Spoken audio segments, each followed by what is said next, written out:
প্রিয় শিক্ষার্থীরা, আসসালামু আলাইকুম। আমরা আজকে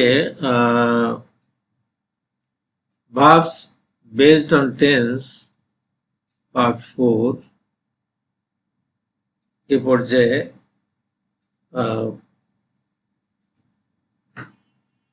কিছু এক্সারসাইজ আমরা কমপ্লিট করব সঠিক ভার্বের মাধ্যমে।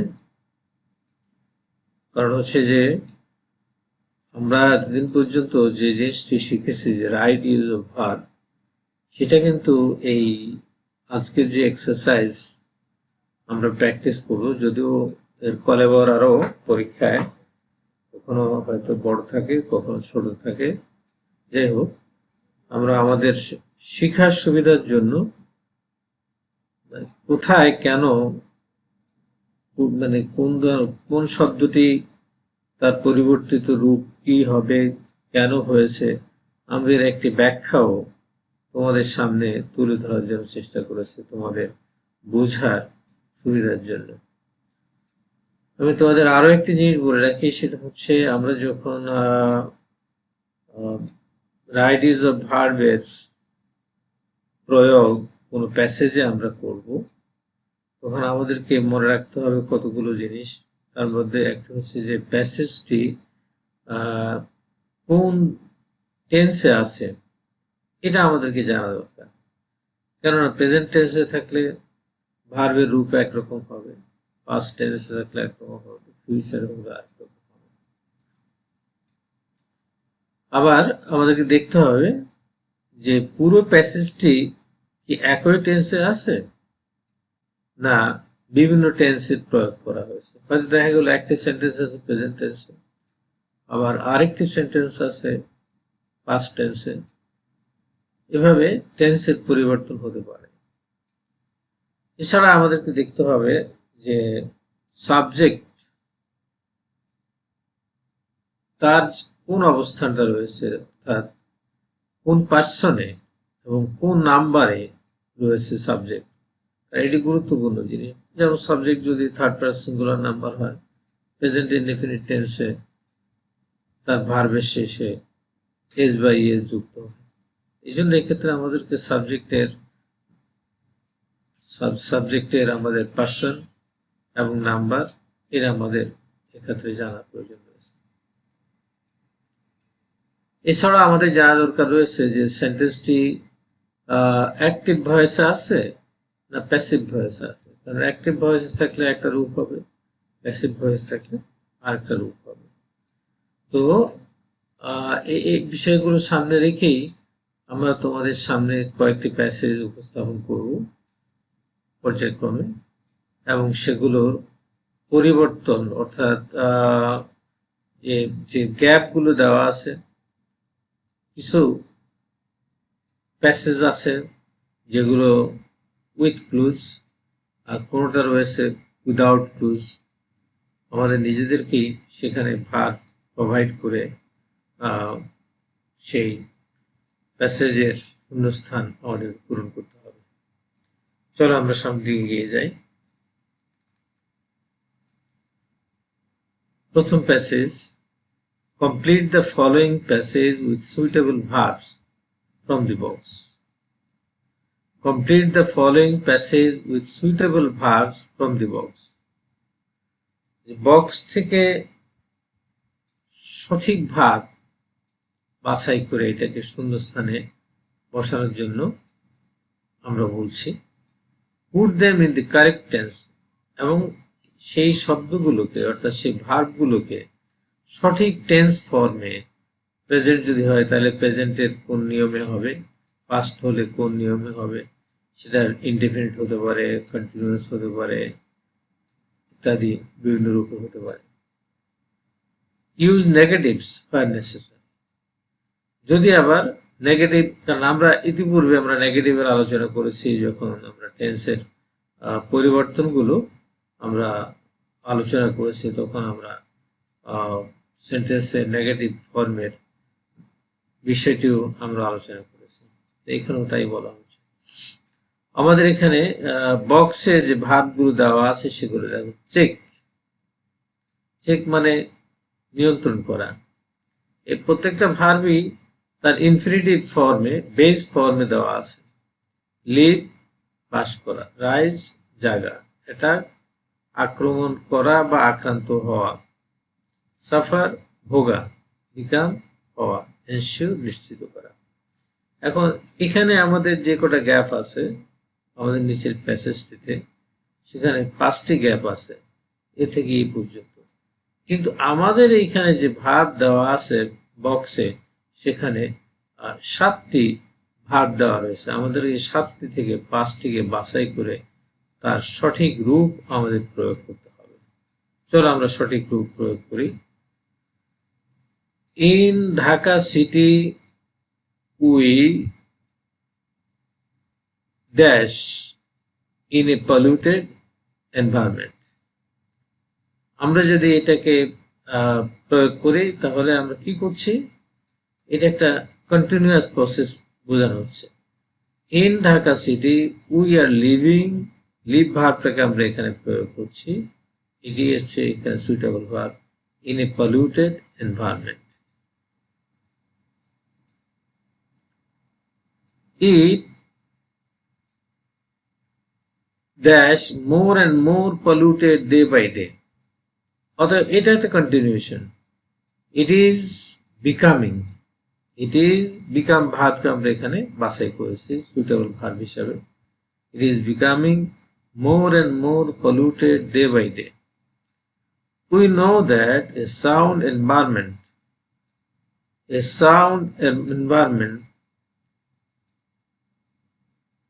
we know that a sound environment, third person singular number, a sound environment, আমরা এর জন্য বাছাই করতেছি যে ভার্বটি, সেটা হচ্ছে ensure, নিশ্চিত করা।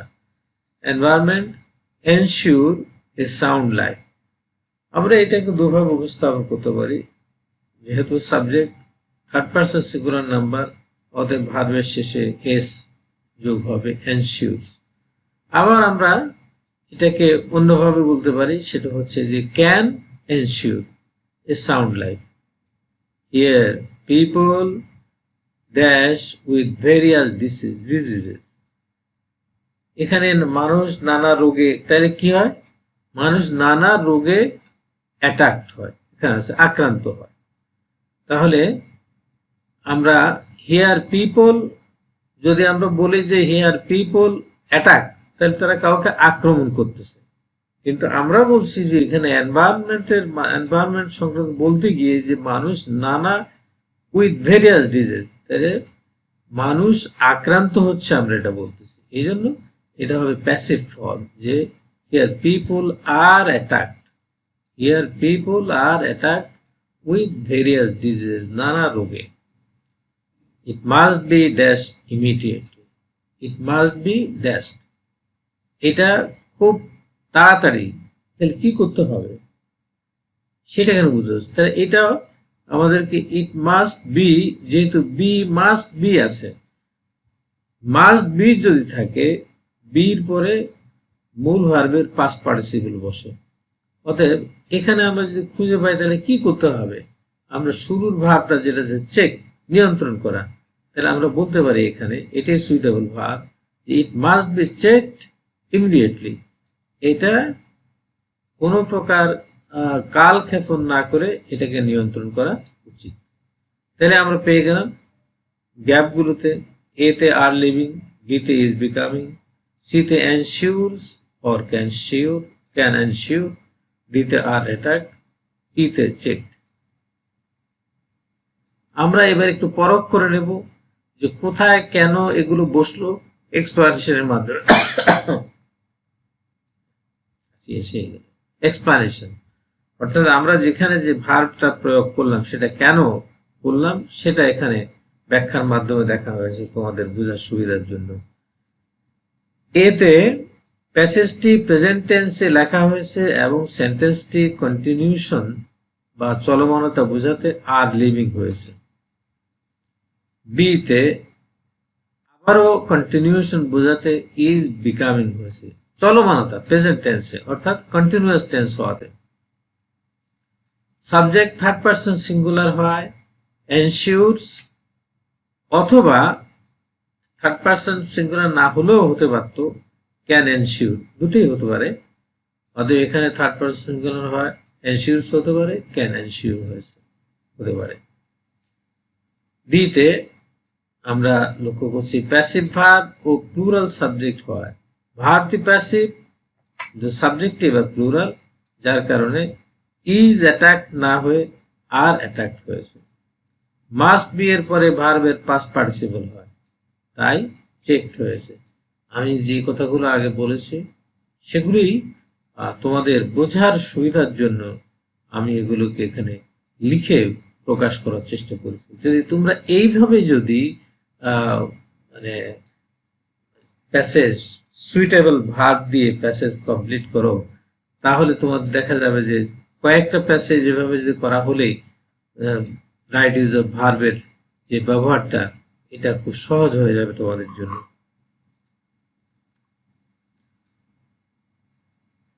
আমরা প্রথম যে প্যাসেজটা এখানে ছিল, বক্সে নির্দিষ্ট সংখ্যক ভার্ব দেওয়া ছিল যেগুলো বেস ফর্মে, সেখান থেকে আমরা প্রয়োজনীয় সংখ্যক ভার্ব যথাযথ রূপে ব্যবহার করে আমরা ফিল ইন দ্য গ্যাপস গুলো পূরণ করার জন্য আমরা চেষ্টা করেছি। কিন্তু এখানে আমাদেরকে বলা হচ্ছে ওরে এসে যে অথবা complete the passage with suitable verbs, give the correct. এই ভার্বগুলো নিজেকে ব্যবহার করতে হবে, কোনো ভার্ব দেওয়া নেই, কিন্তু আমাদেরকে নিজেদেরকে প্রোভাইড করতে হবে, কারণ হচ্ছে পরীক্ষায় দুই ধরনেরই থেকে থাকে। এই জন্য আমাদেরকে এই প্যাসেজটি আমাদের নিজস্ব, আমরা অর্থাৎ প্রথমটা আমরা মানে যেটা ক্লু ছিল সেটার মাধ্যমে শিখলাম, সেই শিক্ষাটা কতটা পারফেক্ট হয়েছে সেটার জন্যই আমাদেরকে এখানে এই প্যাসেজটি সুইটেবল ভার্বস দিয়ে পূরণ করতে বলা হচ্ছে, তাদের সঠিক টেন্স প্রয়োগের মাধ্যমে, এবং কোন ভার্বটি হবে সেটা আমাদেরকে ফাইন্ড আউট করতে হবে, নিজেদেরকে সিলেক্ট করতে হবে। চলো আমরা দেখি। Located at the heart of the city, শহরের প্রাণ কেন্দ্রে অবস্থিত। লোকেটেড অবস্থিত, হার্ট অফ দ্য সিটি প্রাণ কেন্দ্রে অবস্থিত রমনা পার্ক, এটা ঢাকার কথা হচ্ছে। রমনা এ ভার্বে dash the exhausted dealers a much needed rest in mind and space. Dash the exhausted dealers, নগরীর ক্লান্ত শান্ত অধিবাসী যারা, এ মাস নিডেড রেস্ট অত্যন্ত প্রয়োজনীয় যে বিশ্রাম, কিসে, in mind, and the space dash morning and evening walk, সকাল সন্ধ্যায় হাঁটার জন্য। তাহলে আমরা এখানে দেখি বিষয়টি কি হতে পারে। Located at the heart of the city, Ramna park কি করছে, দি এক্সস্টেড ডিলার্স, ডিলার্স মানে অধিবাসী বাসিন্দা, তাদেরকে এটা প্রদান করছে। এখানে আমরা বলতে পারি যে park gives the exhausted dealers, অথবা প্রোভাইডস, তাও আমরা বলতে পারতাম, কিন্তু সেখানে আবার কিছুটা প্রবলেম আছে, এক্ষেত্রে আমরা গিফটসটাকেই গ্রহণ করছি। রমনা পার্ক গিফটস প্রদান করে দি এক্সস্টেড ডিলার্স এ মাস নিডেড, একান্ত প্রয়োজনীয় rest in mind and space, এবং স্পেস মানে খোলা জায়গা, to have morning and evening walk. To have, আমরা এখানে হ্যাভ ভার্বটা ইনফিনিটিভ হিসেবে এখানে আমরা গ্রহণ করেছি। A Mughal emperor first dash the present place to dash the then capital of Bengal. A Mughal emperor, একজন মুঘল সম্রাট, ফার্স্ট দি প্রেজেন্ট প্লেস, এই বর্তমান জায়গাটা তিনি করেছেন, কি করেছেন, তিনি নির্ধারণ করেছেন, তাহলে সিলেক্টেড, ফার্স্ট সিলেক্টেড বাছাই করেছেন, to dash the then capital of Bengal, তখনকার বাংলার রাজধানী হিসাবে। রাজধানীকে কি করার জন্য? টু সৌন্দর্য বৃদ্ধি করার জন্য। এই জন্য বিউটি থেকে আমরা ভার্ব হিসাবে গ্রহণ করেছি বিউটিফাই, অথবা ডেকোরেটও হতে পারত। তো বিউটিফাই হচ্ছে উত্তম। এই ক্ষেত্রে আমরা বিউটিকে ভার্ব হিসাবে বিউটিফাই করে এখানে আমরা বিউটিফাই প্রয়োগ করেছি, কারণ টু থাকার কারণে ভার্বের পরে মূল ভার্ব বসেছে। Eat dash as Ramna Park in 1610. Eat dash as Ramna Park, মানে এটার রমনা পার্ক নামকরণ করা হয়েছে 1610 সালে। তাহলে ইট 1610 অতীতের ঘটনা, অতএব ইট এটা কেউ না কেউ নামকরণ করেছে, তাহলে এটা passive form. It was named as Ramna park in 1610।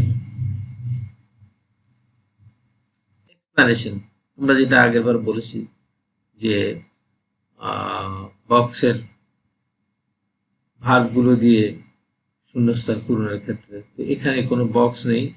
Box ছাড়াই আমাদের নিজেদেরকেই আবিষ্কার করতে হবে যে এখানে কোন ধরনের ভাব, যেটা আমরা বলেছি তারই ব্যাখ্যা হিসাবে এখানে উপস্থাপন করা হলো। হ্যাবিচুয়াল ফ্যাক্ট হয় প্রথম সেন্টেন্স, প্রথম শূন্যস্থানে হ্যাবিচুয়াল ফ্যাক্ট হয় ভাবটি প্রেজেন্ট ইনডিফিনিট ফর্ম নিয়ম অনুসারে গিফটস হয়েছে। বি পারপোজ বা উদ্দেশ্য বোঝাতে টু হ্যাভ হয়েছে। সি পাস্ট টেন্স হয় স্বাভাবিক নিয়মে সিলেক্টেড হয়েছে। ডি টু এর পরে ভার্বের বেস ফর্ম বসে, তাই বিউটিফাই হয়েছে। ই সেন্টেন্সটি পাস্ট ইনডেফিনিট প্যাসিভ ভয়েস হয় ওয়াজ নেমড হয়েছে। আমার মনে হয় আমরা এই দুটো প্যাসেজ যেটা করলাম এবং এর তোমাদের বোঝার সুবিধার জন্য যে এক্সপ্লানেশন উপস্থাপন করেছি, তাতে তোমাদের যেমন বুঝতে অসুবিধা হয়নি, তেমনি তোমরা বিষয়টি বুঝতেও তোমরা সক্ষম হয়েছে বলে আমি মনে করি। এবারে দ্বিতীয় প্যাসেজে আমরা চলে যাব, দুটো ফর্মই। Complete the following passage with suitable verbs from the box. Put them in the correct tense. Use negatives where necessary. এখানেও বক্সে 7টি ভার্ব আছে বেস ফর্মে। প্রথমে আছে অকার, সংগঠিত; ক্রস, অতিক্রম করা;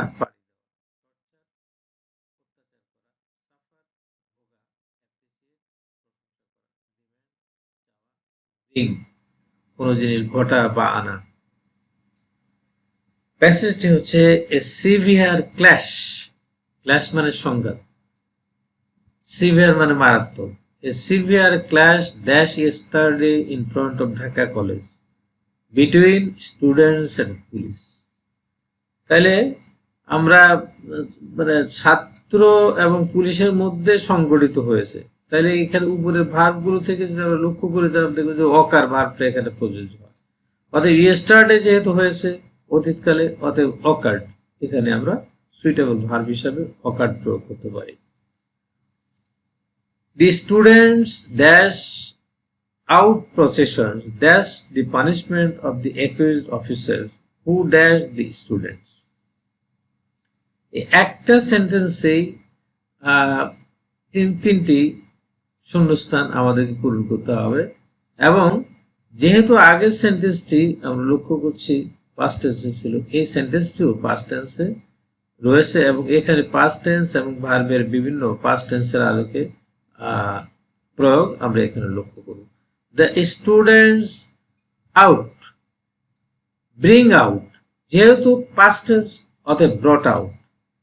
The students brought out processions, missing. কি জন্য?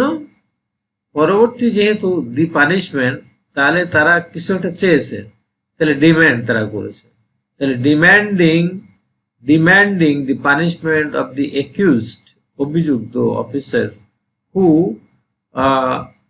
ড্যাশ আমরা উল্লেখ করেছিলাম কি ছাত্রদের কি করেছে, তাদের উপরে মারধর করেছে। এর জন্য উপযুক্ত ভার্ব হচ্ছে torture. who tortured the students. While this area, I noticed the violence. আমি এই ভায়োলেন্সটা, মারামারিটা আমি দ্বন্দ্ব সংঘাতটা দেখেছি। while dash this area, যখন এই এলাকাতে আমি যাচ্ছিলাম, তাহলে যাচ্ছিলাম যে এই এলাকা যাচ্ছিলাম, এরকম একটা ভার্ব এখানে যেটা পাওয়া যায় সেটা হচ্ছে ক্রস। অতএব while এর পরে সাধারণত ভার্বের শেষে আইএনজি যোগ হয়।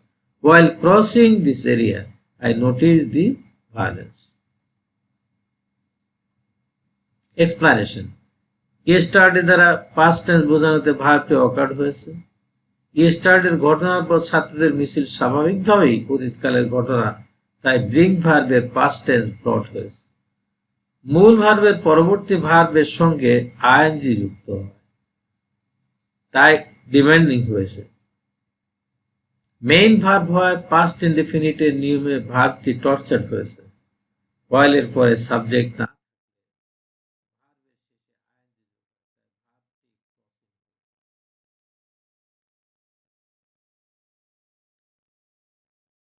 or complete the passage with suitable verb, give their correct tense. এখানে কিন্তু কোনো ভার্ব দেওয়া নেই যেখান থেকে আমরা বাছাই করতে পারি। আগের মতো আমাদের নিজেদেরকেই এই আবিষ্কার করতে হবে যে এই প্যাসেজে যেখানে যেখানে গ্যাপ দেওয়া আছে সেই গ্যাপে কোন ভার্বটি বসালে সেটা সঠিক অর্থ প্রদান করবে।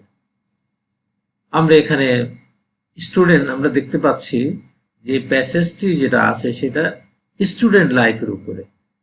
স্টুডেন্ট লাইফের উপরে একজন ছাত্রের স্টুডেন্ট লাইফ সংক্রান্ত কথা এখানে বলা আছে। আমরা পড়ছি এবং পড়ার চেষ্টা করি। A student who dash the best seats in his life is an ideal student. A student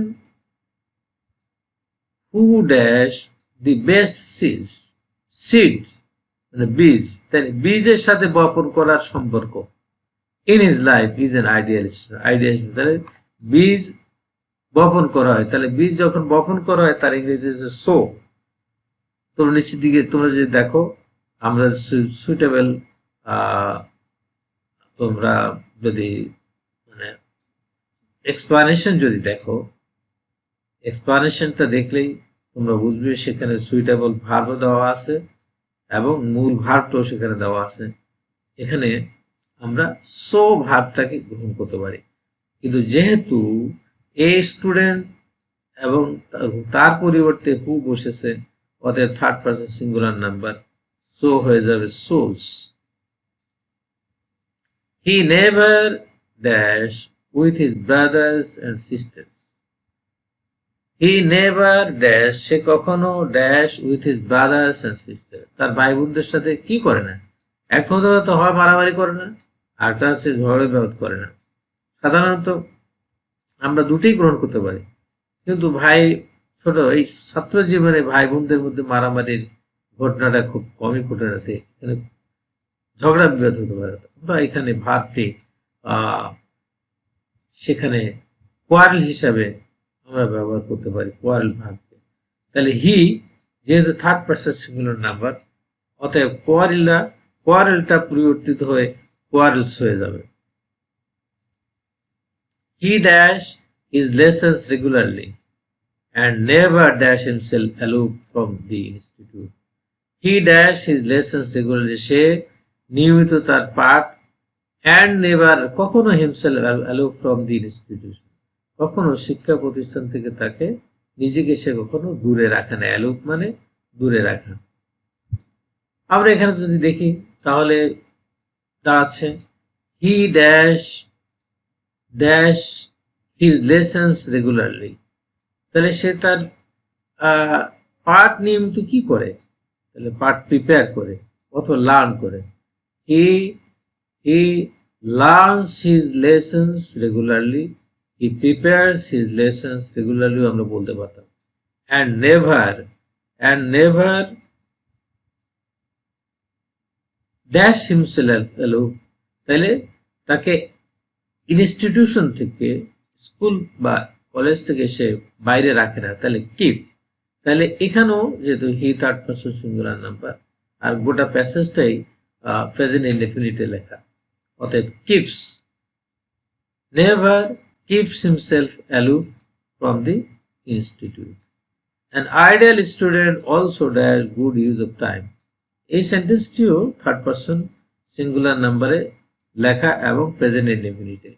An ideal student also dash good use of time. একজন আদর্শ ছাত্র সময়ের কি করে? সময়ের গুড ইউজ করে। তাহলে আমরা বলবো an ideal student also makes good use of time. Make ভার্বটা আমরা গ্রহণ করেছি, এর সঠিক ফর্ম হবে মেক্স।